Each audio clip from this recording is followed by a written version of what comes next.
Greetings, everyone. We are giving an update on what is happening in Zimbabwe. Zimbabwe political update, the latest. I am Ngabuto Nicholas Mabena. Please like the video, circulate, and subscribe. Our comrades outside Zimbabwe have been asking on what is the latest in Zimbabwe. We have, of course, tried our level best not to comment on developments in other political parties because we want to talk about ourselves as communities, not about others.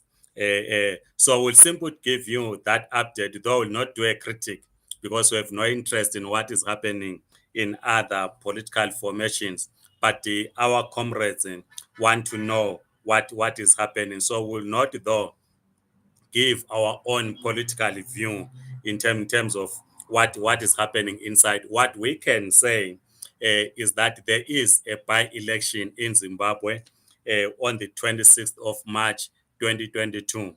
This by-election is as a result of the recalls that were done by the MDC Alliance.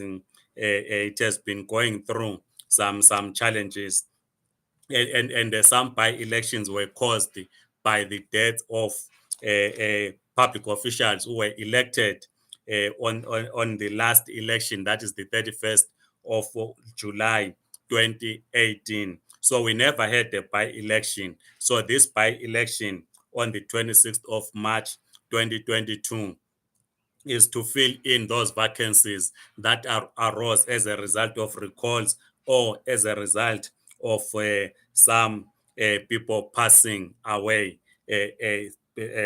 from the day of the last election. So, of course, the by-elections are countrywide, but there is not that everyone is going to an election. For instance, myself, in my constituency, and the ward, there is no by-election. Where I come from in Matebele and South Numzingwane, there is no by-election, but there are by-elections that are happening. And the question we are also been asked because our friends internationally they've been seeing some changes in some political formations, colors, yellow. They want to know more. As I'm saying, we really have no interest in critiquing that particular formation, but we'll simply give an update on what we understand to what happened. So, as you would know, the MDC founded in 1999. It split in 2005. It again split in 2014. But after 2014, in the build up to the 2018 elections, there was a strong call from the supporters of the MDC and its partners that reunification was needed so that to work towards a reunification of the MDC as it was founded in 1999. And the other, of course, other opposition parties joined in what then became an MDC alliance, meaning that different political parties were coming together under the leadership of the MDC to establish an electoral pact for the purposes of the 2018 elections. But of course, there was some split because in the succession problem that arose when in the late leader of the MTC Morgan Tsvangirai died, meant that it was not really addressed properly. So we then saw the split that was happening, where then Nelson Chamisa assumed the leadership of the party. MTC, they called themselves MTC Alliance, and Thokozani Kupe calling herself or the leader of the MTC team.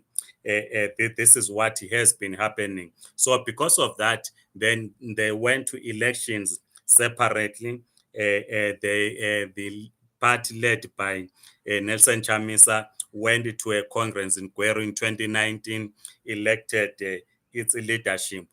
Some like Nkomichi and Monzora were part of the people that were in the Kweru Congress, which elected Nelson Chamisa as president and the other officials. Then of course, there were disputes thereafter where Morgan Committee, Monzora, who then went back to Thokozani Coupe. They then also had their own Congress where Coupe was then removed or was elected as vice president, and Monzora Douglas Monzora took over as the leader of the party. So it has always been some kind of challenges in the MDC. So this is the why. Then because of the recalls and the death of some legislators and councillors, then a by-election was called. The by-election was not called earlier on because of the government was always citing the pandemic as a result of not calling a by-election.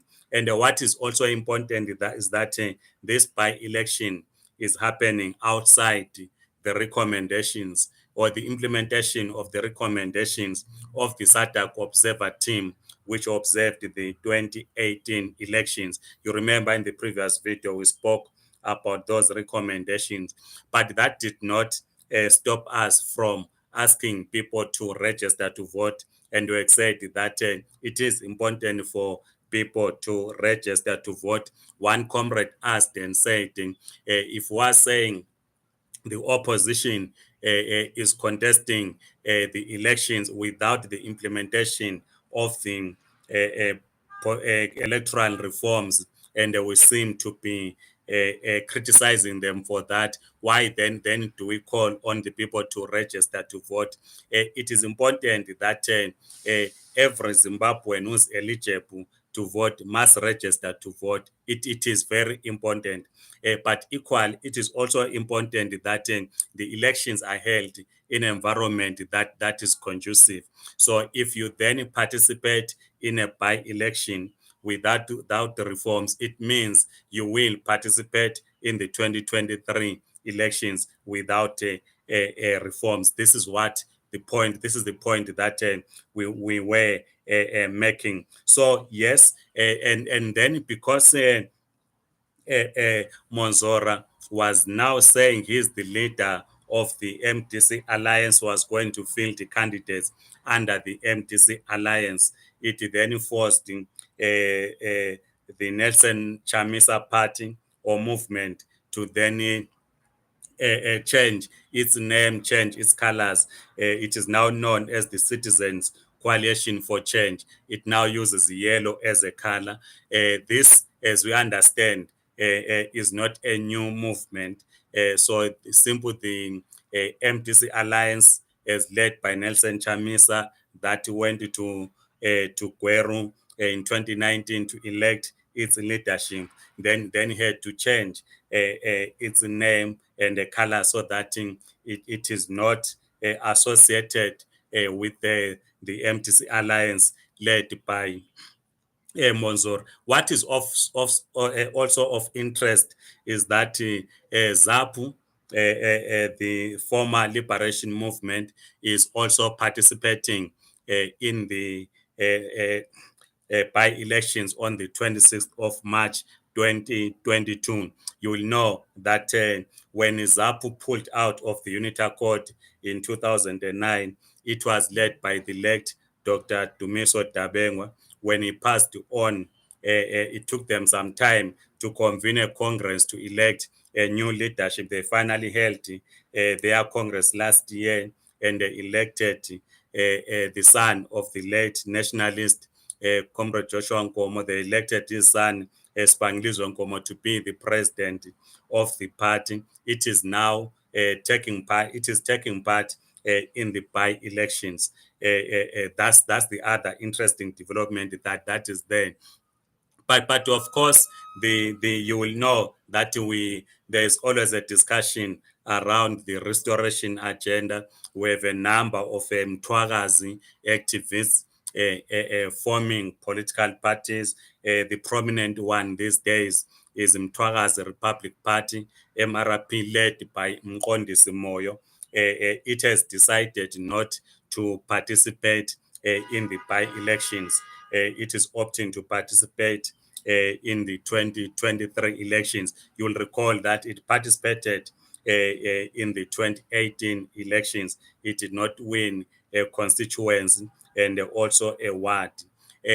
Of course, there are new parties that are there. Some are part of Poland. You remember that after the 2018 elections, President Emerson Mnangagwa then called everyone who contested the presidential elections and put together what they call a political dialogue, some kind of forum, which initially it was for those that had contested the presidential elections, but it has since brought other players who are also want to be part of that dialogue that was initiated by President Emerson Mnangagwa. So some parties that are part of Poland are also participating in the upcoming by-elections on the 26th of March 2022. But the Professor Love Momadugu's party, the National Constituent Assembly, is not participating in the upcoming by-elections. So that this is what is happening as far as the latest is concerned in Zimbabwe. So you will then obviously expect that parties will then be going out to campaign.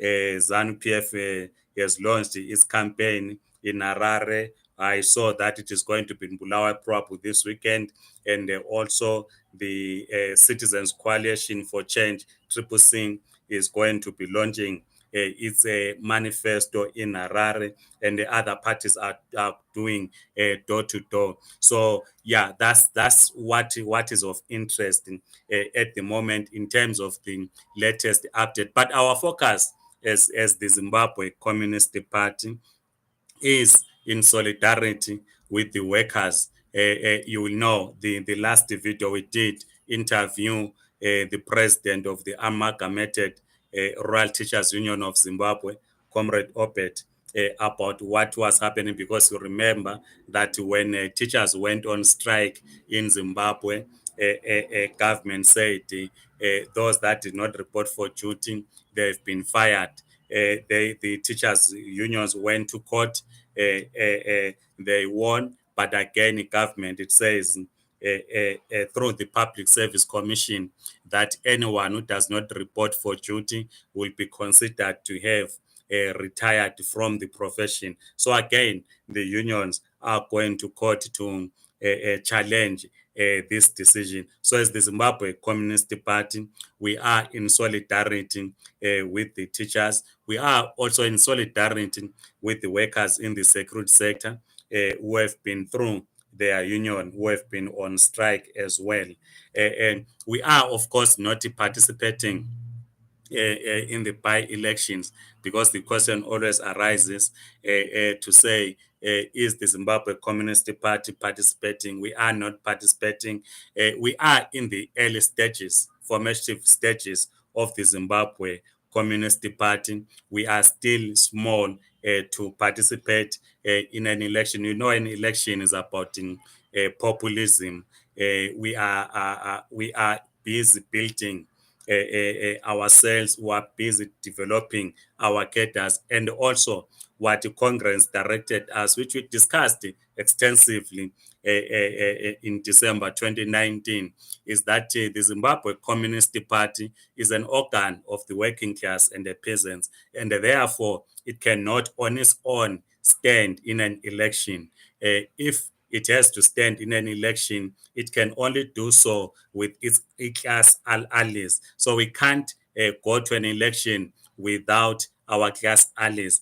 And at this stage, we are still building relations with our class allies. You will know that the Zimbabwe Congress of Trade Unions has held its Congress. There have been changes in the leadership of the ZCTU. So what we resolved at Congress was that we need to strengthen our relationship with the trade unions. We need to work together in building trade unions in Zimbabwe, and also build trade unions that are class conscious, because not every trade union is progressive. So this is what the Zimbabwe Communist Party is seized with at the current moment. So this is why the question of us participating in an election at this stage does not arise. But of course, we'll continue to review as we engage our class allies. We'll continue to review this position. So that is the update in terms of what is happening in Zimbabwe, and we trust that the by-election is not going to be held in an environment environment that is violent, as we have always seen in previous elections, and we call on participating political parties to observe and respect the rights of others to campaign freely without any intimidation. But of course, as I conclude, of concern is that many young people in Zimbabwe do not have the Zimbabwean IDs which enable them to register to vote so that they participate in the electoral process. We will, of course, keep you posted on the developments, political developments in Zimbabwe. We are doing, of course, a research to give you an update on the on the economic situation or the state of the Zimbabwean economy this time around in February 2022. We hope that by next week we'll have finalized our research so that we can then share that with yourselves and then have this discussion. Please, as I said earlier on, like the video, please subscribe, write your comments. We'll also want to hear your own views on this question. You might have some updates which we do not have. Otherwise, have a great day. Goodbye.